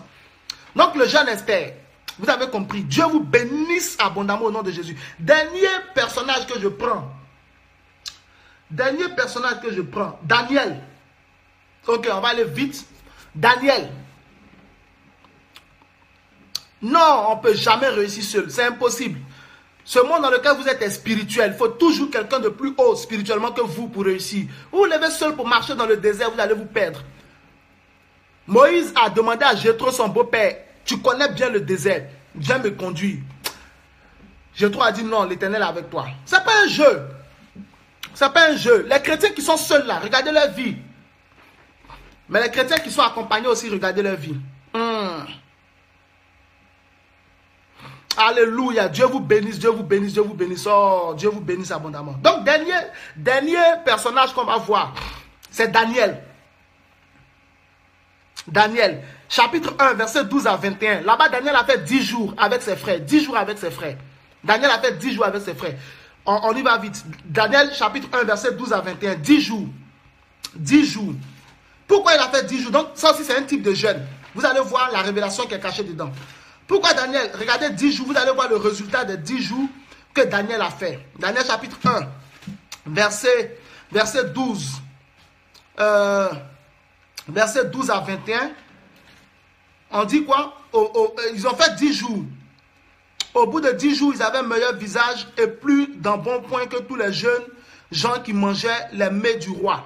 La nourriture du roi, Nebuchadnezzar, était consacrée aux démons qu'il servait. Daniel et ses frères ne voulaient pas être sous l'autorité de ces démons-là. Donc, ils ont demandé 10 jours. 10 jours à légumes. Hein, c'est une sorte de jeûne aussi. Souvent, on fait les jeûnes à fruits. Ou à 18 h, on mange des fruits et tout. Voilà. Donc, c'est aussi une sorte de jeûne. Donc, le but de ce jeûne, l'objectif de ce jeûne de Daniel, c'était de ne pas être sous l'autorité des démons. Voilà, c'est ça. Fruits, légumes et eau. C'est ça. Donc, le but de ces 10 jours de Daniel et de ses frères, c'était de ne pas être sous l'autorité des démons de Babylone. Donc, par exemple, vous arrivez dans une nouvelle ville. Vous arrivez dans une nouvelle ville. Et dans chaque ville, il y a un homme fort. Pour ne pas que l'homme fort de cette ville vous domine, 10 jours de jeûne, c'est pas mal. Les 10 jours de Daniel, c'est pas mal. Vous arrivez dans un nouveau pays. Il y a par exemple des gens qui arrivent dans de nouveaux pays, des chrétiens. Ils déménagent d'un pays à un autre pays ou bien d'une ville à une autre ville. Et puis ils arrivent, ils mangent, ils boivent. Dans les premiers jours, ils sont là, ils mangent. Et puis ils veulent commencer à faire des affaires. Après, rien ne marche. Ils sont étonnés que rien ne marche. On ne rentre pas dans une nouvelle ville charnellement, naturellement. On rentre dans une nouvelle ville spirituellement. Daniel et ses frères venaient à peine d'arriver à Babylone. Comme ils étaient de la classe royale, de la tribu de Juda, ils étaient de la classe royale. Nebuchadnezzar a pris le soin de sélectionner tous les jeunes gens de la classe royale afin qu'ils soient à son service. Mais il voulait les mettre sous l'autorité de ce Dieu au travers de la nourriture, la viande et le vin et tous les autres mets. Mais Daniel et les 3 autres étant des gens sages ont compris qu'on ne rentre pas dans un nouveau pays, on ne domine pas un nouveau pays en se mettant sous l'autorité des démons de ce pays-là. 10 jours ils ont fait en mangeant des légumes. 10 jours. Mais les autres juifs qui ont mangé à la table du roi, leur histoire est morte le même jour.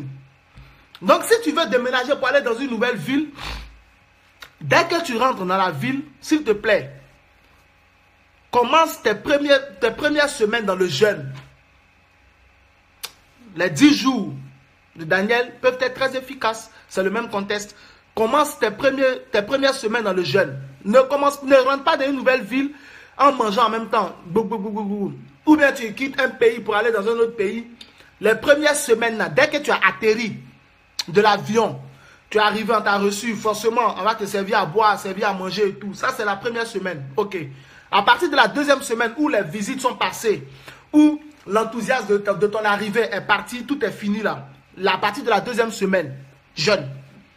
Pour que le Saint-Esprit te donne des instructions et que tu puisses lier tous les hommes forts et tous les démons du lieu dans lequel tu es venu rentrer. C'est ce que Daniel et ses frères ont fait. Donc ça, c'était une des raisons. Donc pour conserver leur pureté spirituelle, pour ne pas être contaminé par les démons de Babylone. Donc pour conserver leur pureté spirituelle, 10 jours. Deuxièmement, c'était aussi pour acquérir de l'intelligence. Regardez le verset 20.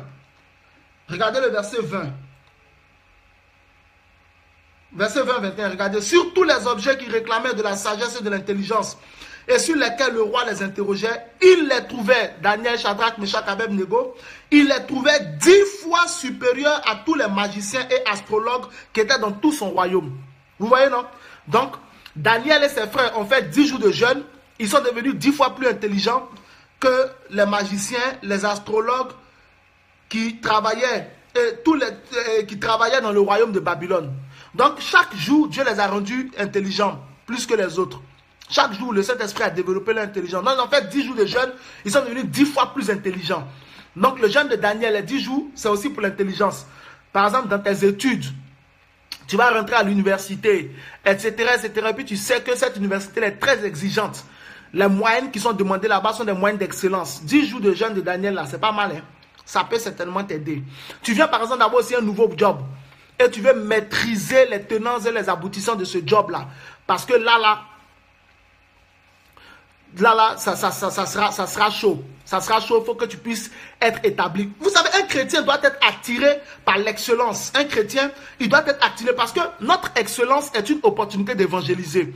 Plus nous côtoyons des hommes, plus nous avons l'opportunité d'évangéliser. On n'évangélise pas dans le vide, on évangélise des êtres humains. On n'évangélise pas des anges, on évangélise des êtres humains. Mais si tu n'es pas en contact avec les hommes, comment tu vas évangéliser? C'est pourquoi notre excellence, nous devons aimer l'excellence pour être de plus en plus en contact avec le maximum de personnes et avoir le maximum de postes de responsabilité pour pouvoir évangéliser le maximum de personnes. Donc, par exemple, aujourd'hui, peut-être que là où tu m'écoutes, tu viens d'avoir une promotion et puis tu sais que la charge sera terrible sur toi, là où le domaine dans lequel on t'a mis, il y a beaucoup de responsabilités. Tu veux, n'est-ce pas, être au point, être efficace. Il y a 10 jours de jeûne de Daniel, ça a été efficace. Dieu les a rendus 10 fois plus intelligents que les satrapes, les astrologues, les magiciens. Vous voyez un peu les magiciens. Voilà, donc les magiciens avaient une intelligence, mais Daniel et ses 3 frères ont une intelligence supérieure. Parce que le Saint-Esprit est l'esprit supérieur. Tu es rempli du Saint-Esprit, tu es rempli de l'esprit supérieur. Mais il faut rentrer dans le jeûne pour accéder à cette intelligence que Daniel et ses frères ont eue. Donc j'espère que tu as compris ce point-là. Deuxième expérience de Daniel, chapitre 10, verset 2, 12 à 13. Daniel a fait 21 jours. 21 jours de Daniel pour pouvoir comprendre et humilier son âme devant Dieu pour le peuple. Donc tu peux aussi faire 10 jours pour te repentir. 21 jours par exemple pour la repentance. Daniel a fait 21 jours pour se repentir pour le peuple d'Israël. Et après l'ange Gabriel est venu pour lui accorder la révélation. Donc Daniel a fait les 21 jours dans un premier temps pour se repentir, pour prendre, n'est-ce pas, le fardeau de son peuple qui était déchiré, que Dieu avait livré aux païens, livré à l'ennemi.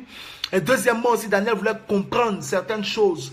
Et donc, il y avait ces 2 raisons-là. Donc, 21 jours de Daniel, c'était pour ça. Donc, si tu veux aussi comprendre pourquoi tels événements arrivent dans ta famille, pourquoi tels événements t'arrivent, quelle est la source, quel est le fondement de ces choses, de ces événements qui arrivent, pourquoi il y a des gens, par exemple, qui passent d'échec en échec, pourquoi j'échoue, pourquoi mon mariage ne fonctionne pas, pourquoi mon mari ne change pas, pourquoi il est adultère, pourquoi ma femme est ceci, pourquoi mes enfants sont comme ça.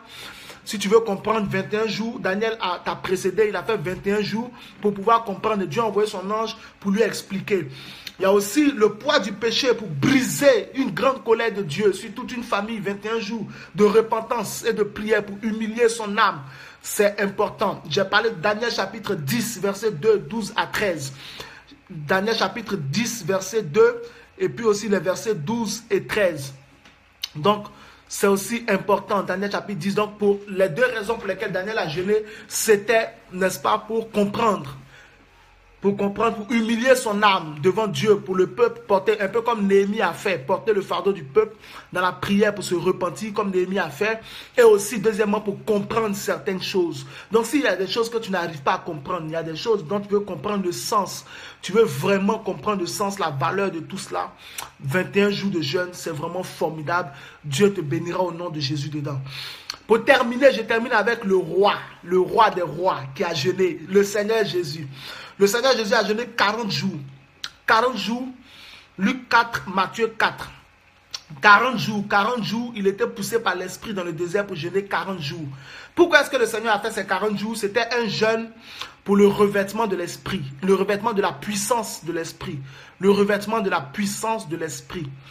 Jésus devait commencer son ministère public et il était à la dernière étape du ministère.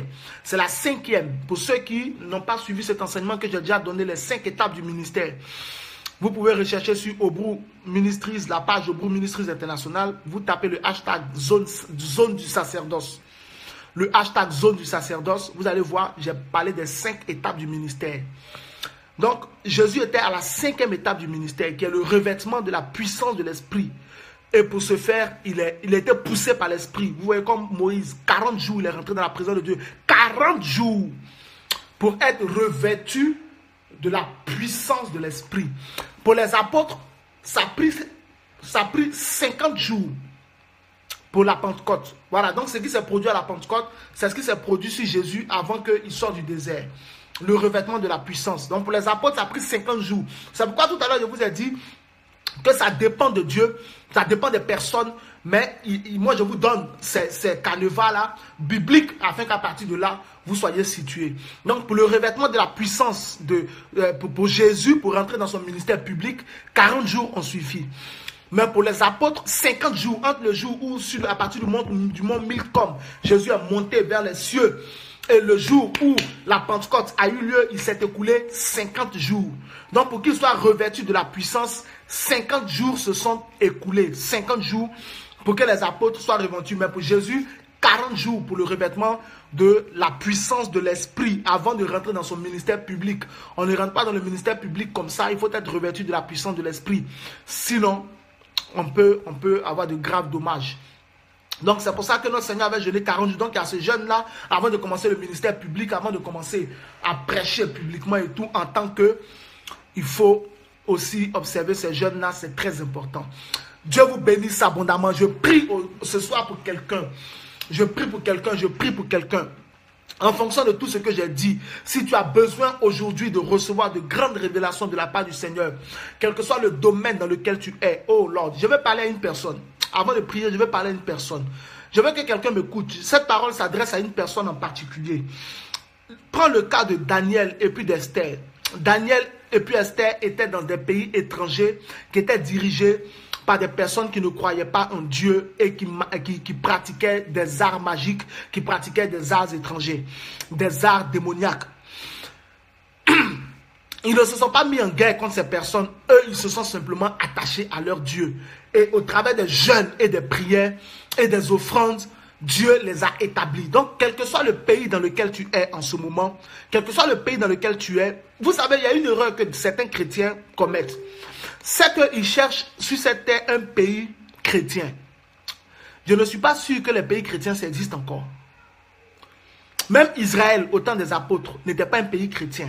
Israël était un État judaïque qui était lui-même sous l'autorité des Romains, qui eux étaient de véritables sorciers, des gens qui faisaient des sacrifices humains. Donc les chrétiens se battaient même contre les judaïques. C'était chaud. Les chrétiens se battaient dans la prière, ils ne se battaient pas physiquement, dans la prière contre les attaques des judaïques. Il y a beaucoup de chrétiens aujourd'hui qui cherchent à être dans un pays où le président de la République est chrétien, où les ministres sont chrétiens. Il y a des pays comme la Suisse qui sont très favorables à l'évangile, mais ce n'est pas plus que ça. Aujourd'hui, la plupart des pays qui sont là sont des pays qui sont dirigés généralement par des personnes qui ne croient pas en Dieu. Donc, quel que soit le pays dans lequel Dieu te met, tu peux réussir.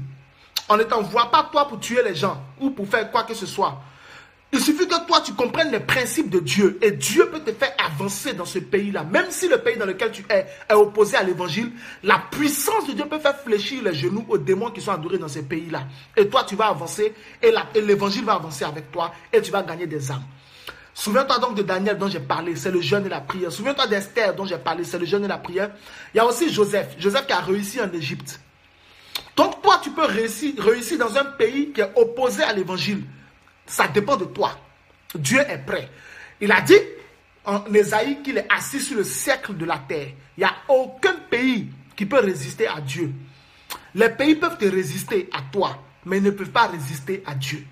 Il suffit que tu t'attaches à Dieu, que tu mettes en pratique ce qui est là et que tu sois un peu plus spirituel que ça. Au travers des jeûnes, des prières, attaché au Saint-Esprit, faisant les offrandes et les dons, tu vas voir comment Dieu peut te positionner au milieu des païens, entouré de païens. Joseph était le seul qui craignait l'Éternel. Lorsqu'il était, il était entouré de magiciens, de satrapes, de gens de toutes sortes d'espèces spirituelles. Mais Joseph n'a pas rétrogradé. Daniel et ses frères étaient entourés de magiciens, de gens. Mais regardez comment Daniel priait 3 fois par jour. Ce n'était pas un jeu. Tu peux réussir dans le pays le plus hostile. Tout dépend de toi, de ta détermination, de ta foi. Jésus est prêt. Le Saint-Esprit est prêt. Regardez Esther et Mardochée. Ils ont réussi dans un pays en exil. Jésus est parti comme réfugié en Égypte. Personne n'a mis la main sur lui. Il est sorti, il est revenu. Il a régné en Israël. Quelqu'un ne l'a pas bloqué. Tu peux régner. Dieu te donne de régner. Il a dit, j'ordonne que vous soyez puissants. Jésus dit, tu peux marcher sur les serpents et les scorpions. Donc si tu es dans un pays où on adore les serpents, tu peux marcher sur eux au nom de Jésus. Tu es dans un pays où on adore les scorpions, tu peux marcher sur eux au nom de Jésus. Aïe, tu es dans un pays où on adore les bœufs, les taureaux, quel que soit le pays. Si tu comprends ce que l'Esprit te dit aujourd'hui, il suffit que toi-même tu saches qui tu es. Et personne ne peut te contaminer. Joseph n'a pas été contaminé parce qu'il savait qui il est devant Dieu. Et il a respecté son identité. Il a vécu en fonction de son identité.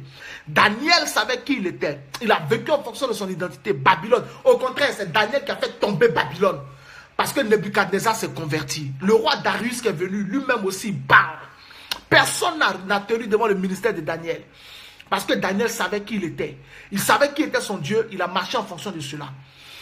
Esther, Mardochée, pareil. Ils ont fait fléchir les genoux à Aman. Aman était pendu au bois qu'il avait. Aujourd'hui, je te dis, tous ceux qui veulent te pendre seront pendus à ta place au nom de Jésus. Tous ceux qui veulent te contaminer seront contaminés à ta place au nom de Jésus. Tous ceux qui veulent détruire ton affaire, leurs affaires seront détruites à ta place au nom de Jésus. Tous ceux qui veulent te tuer, ils mourront à ta place au nom de Jésus-Christ de Nazareth. Tous ceux qui veulent empêcher que tu excelles dans la connaissance de Dieu, ils tomberont devant toi au nom de Jésus-Christ de Nazareth. Aujourd'hui, tu as entendu l'enseignement sur les différents types de jeûne. Lève-toi, n'aie plus peur du jeûne. Le jeûne est ton allié. Le jeûne est ton allié. Lève-toi, n'aie plus peur. Monte en jeûne aussi souvent que cela est nécessaire. Oh my God. J'ai lu quelque part un rabbin très sage qui a dit, quand tu vas faire le total de tes nombres de jours de vie sur terre, quand tu vas faire le total, il faut que tu aies jeûné plus que tu n'aies vécu. Oh my God, oh my God, oh my God, oh my God, jeûne. Quand tu vas calculer pendant l'année, le nombre de jours de jeûne que tu as fait pendant l'année, que ce soit un nombre supérieur au jour où tu mangeais. Parce que le monde dans lequel nous sommes a besoin de gens puissants pour pouvoir régner. Que ce soit dans le domaine des affaires, pour être révolutionnaire. Tu peux avoir des gens qui travaillent pour toi, mais qui veulent prendre ta place. Comment tu vas faire? Comment tu vas faire? Tu ne vas pas virer tout le monde, tu ne vas pas employer que des chrétiens. Parce qu'il y a des chrétiens, même tu les emploies, ce sont des gros paresseux. Ils ne peuvent pas travailler. Ils passent tout le temps. Ils confondent le lieu de travail avec le lieu de méditation, avec le temple. Donc tu ne vas pas employer que des chrétiens, tu vas employer aussi des païens. Parce qu'il faut aussi leur donner du travail. Dieu fait tomber sa pluie sur les bons et sur les méchants. Tu dois employer aussi les païens. Mais tu peux employer des païens qui cherchent à prendre ta place, qui cherchent à faire tomber ton affaire. Qu'est-ce que tu dois faire? Le jeûne, la prière, dans l'adoration, les offrandes, les dîmes. Et Dieu va te faire réussir. Ce que je suis en train de libérer sur toi aujourd'hui est fort, c'est violent. Et Dieu va te faire réussir. Ta société ne va pas tomber, elle va exceller. Et chaque fois que quelqu'un voudra te mettre dans les bâtons dans les roues vont ses propres roues vont se casser. Ses propres roues vont se casser, toi tu ne seras pas atteint. 1000 tomberont à ta gauche, 10 000 tomberont à ta droite. Tu ne seras pas atteint, mais de tes yeux tu verras la rétribution des méchants et l'Esprit te défendra. Tu es béni au nom de Jésus-Christ de Nazareth. Quel que soit le domaine dans lequel tu es, les jeûnes sont importants. Jeûne, prière, dîme, offrande, adoration, tout ça c'est important. C'est que ce que Dieu est en train de te dire en ce jour devient spirituel. Et puis comprends que tu ne peux pas continuer sur le même rythme. Si tu veux aller plus haut, il faut donner plus fort. Dieu te bénisse abondamment. Oh my God, je sens l'onction sur moi. Je sens l'onction sur moi. Et je libère cette onction dans ta vie au nom de Jésus. N'aie peur de rien ni de personne. Le nom que tu adores est le nom le plus haut du monde. La Bible dit, il a dépouillé les autorités, les principautés, tous les noms qui peuvent se nommer dans le ciel. Tout nom qu'on peut nommer, Jésus les a réduits publiquement en spectacle, il les a dépouillés de leur autorité. Aucun nom n'est plus grand que le nom de Jésus-Christ. Pierre dit, il n'y a sous le ciel aucun autre nom par lequel nous puissions avoir le salut, si ce n'est qui a été donné parmi les hommes, si cela n'est celui de Jésus. Le salut agit dans n'importe quel domaine. Le salut de ton âme pour avoir la vie éternelle. Le salut au jour de la détresse.